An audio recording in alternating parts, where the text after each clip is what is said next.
සුබ දවසක් යාළුවනි. මම අද ඔයාලත් එක්ක කතා කරන්න හදන්නේ අපි හැමෝම දන්න පිස්ටන් එකේ නොදන්න පැතිකඩ ගැන තමයි මම අද මේ වීඩියෝ එකෙන් කතා කරන්න ලෑස්ති වෙන්නේ. අපි යමු වීඩියෝ එකට.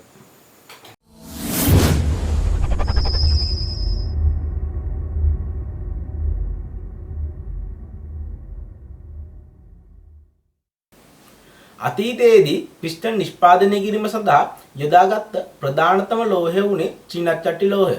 මෙන්න මේ චීනච්චට්ටි ලෝහය භාවිත කිරීමේ වාසි සහ අවාසි තිබුණා. ප්‍රධානතම වාසි වුණේ සිලින්ඩර් බඳ සහ පිස්ටන් එක යන කොටස් දෙකම එකම ලෝහයෙන් නිෂ්පාදනය කිරීම නිසා මෙන්න මේ පිස්ටන් එක සහ සිලින්ඩර් බඳ අතර තැබිය යුතු වාසිය. එහෙම නැත්නම් ગેප් එක ගොඩක් අඩු වුණා.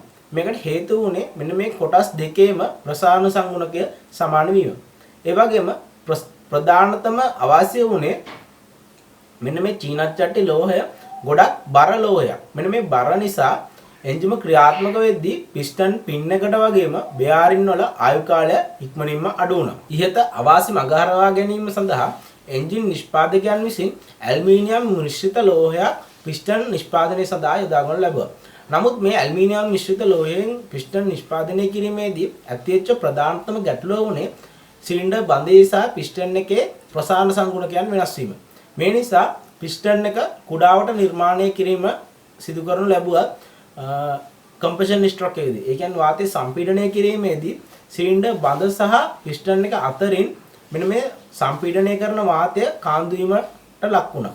ඒ නිසා මේ කාන්දු වීම වැළැක්වීම සඳහා තමයි මෙන්න මේ පිස්ටන් වලට පිස්ටන් රින්ස් ආවේ. එතකොට මේ රින්ස් වලින් තමයි සිලින්ඩර් බෝර් එකේ පහළ කොටස මුද්‍රා කිරීම සිදු කරනු ලබන්නේ. පිස්ටන් එකේ ප්‍රසාරණය වීම පාලනය කිරීම සඳහා එන්ජින් නිෂ්පාදකයන් විසින් කරනු ලැබූ එක් ක්‍රමවේදයක් තමයි මේ ඔබට දැක ගන්න පුළුවන් වෙලා තියෙන්නේ. මේ පිස්ටන් එකේ සිසිල් අවස්ථාවේ එන්ජිම සිසිල් අවස්ථාවේදී මෙන්න මේ පහළ තියෙන විස්කම්බයට ඉහළ තියෙන විස්කම්බය සමාන වෙන්නේ නැහැ.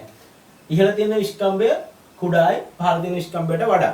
ඒකට හේතුව තමයි එන්ජිම ක්‍රියාකාරී උෂ්ණත්වයට පැමුණාන් පස්සේ මෙන්න මේ පහළ තියෙන විස්කම්බයට ඉහළ තියෙන විස්කම්බය සමාන වෙනවා.